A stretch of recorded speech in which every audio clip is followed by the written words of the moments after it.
Hi there, still awake watching YouTube videos? Well, here's some light reading for you.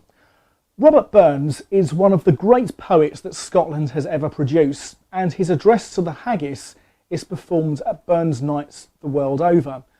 But what do the words actually mean?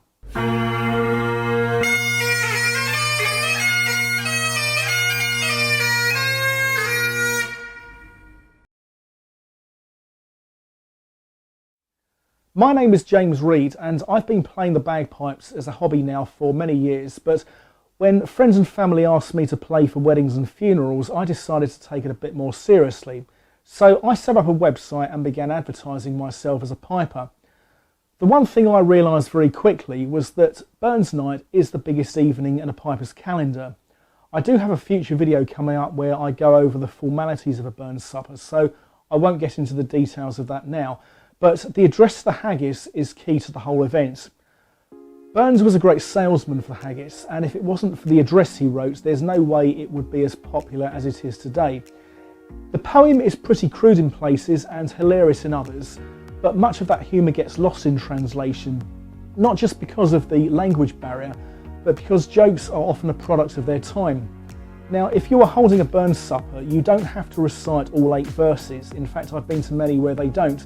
But my personal view is that if you're going to do it, and people are paying good money to be there, then come on man, at least put some effort into it. You're up there on stage, you're selling the Haggis, so learn the lines. And how could you possibly put on a performance if you don't understand what the words mean? So that's what we're going to look at now. But before we do, if this video has earned your subscription, welcome to the channel.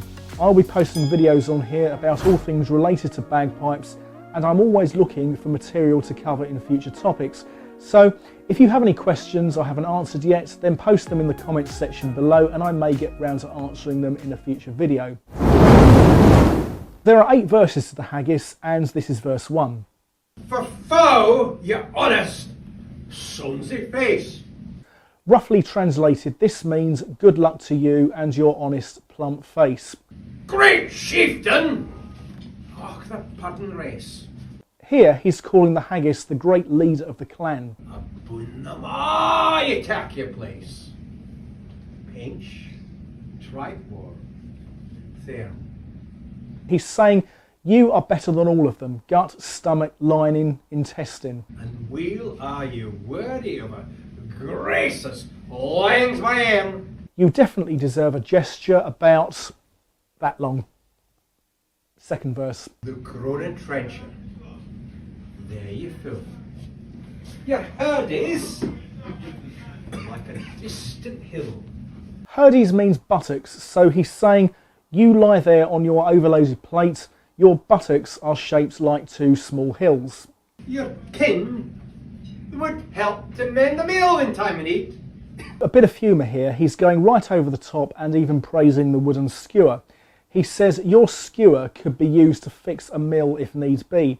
Because mills were fairly commonplace in the 18th century, this would have resonated with the reader. And through your pores, your juice is still like amber bead. This is a reference to the golden liquid that secretes through the skin of the Haggis. He's comparing it to amber bead, and I suppose if Robert Burns wrote the poem today, he might compare it to, say, a 25-year-old Glenfiddich. Third verse. Anyone who has seen the address to the Haggis will know that this is the moment where the host pulls a dirk out and plunges it into the Haggis. His knife, so rustic labour gift, and cut you up with ready flesh. This means his knife sees the serving man clean and then cuts you up with great skill. Trenching your gushing entrails bright like on a ditch. Roughly translated, this means making a trench in your bright gushing guts to form a ditch. And then, oh, what a glorious sight. Warm. Oh, yeah, reeking. Rich. Then horn for horn, they stretch and strive. Deal take the hindmost, on they drive. Horn is basically another word for spoon. Then spoonful after spoonful they eagerly eat. The devil will get the last bit, on they go. Oh, they're well swelled. Kites belive are bent like drums. The odd geek men most likely. God, what do you put in it? The old gid man means head of the family, most like to arrive means most likely to burst, and Belthankit just means the grace. So to sum up these last two lines, he's saying, at the end of the meal, the old man at the head of the table is most likely to burst because he is full up, and murmurs a prayer of thanks to the Lord. Is there or his French ragout or olio that would sauce stew or fricassee that make you give me the pot. Olio that make you spew with perfect scunner. Looks down with scare and scorn for view on sick of dinner. Is there a pretentious soul who, over his French ragout or Italian cuisine that would make a pig sick, or French stew that would make that same pig ill with complete and utter disgust, look down with a sneering, scornful attitude on a meal such as this, pointing at the haggis? So basically, if you like French ragout, Italian cuisine or French stew, how could you possibly not like the haggis? Yes, it's an exaggeration, but that's artistic license for you. Right, so these next two verses compare and contrast the difference between the haggis eater and the non-haggis eater. So in verse 6, we are looking at the non-haggis eater. Poor deal. Save all his trash. As feckless as a withered rash. Here he's saying the non-haggis eater is as feeble as a withered bulrush. His spindle shank, I haven't got a spoon, his spindle shank, a mere whiplash, his neve a knit. This means his skiddy leg is no thicker than a rope, and his fist the size of a nut. Through bloody flood and fields that, how unfit. Bloody flood means river, so in other words, the non-haggis eater is completely unfit to travel through a river or a field.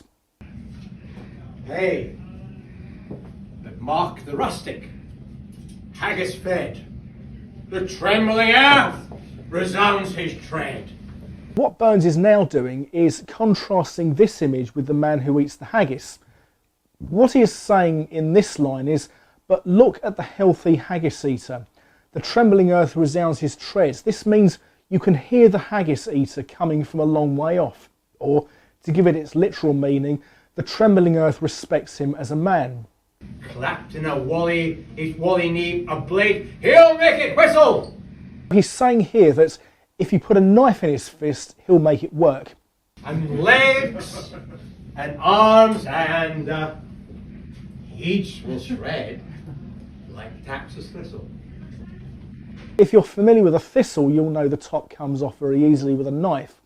And he's saying here that legs and arms and heads will roll or come off very easily because he's such a strong, talented man when he has that knife in his fists.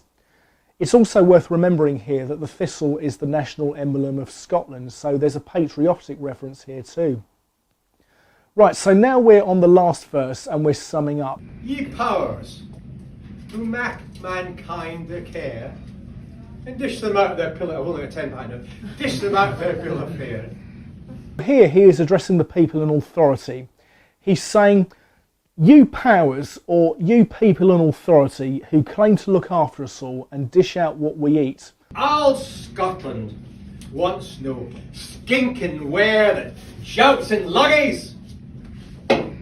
Bones is basically saying to the people in authority, the people of Scotland want no weak, watery rubbish that splashes around in little wooden bowls. But if you wish for a grateful prayer, which basically means if you want to get anywhere with her tonight, get a haggis! A cheeky way to end the poem that sums up Burns' character as a lover of women. So there you have it. I hope you found that useful. Have you ever attended a Burns supper? Which of his works were performed?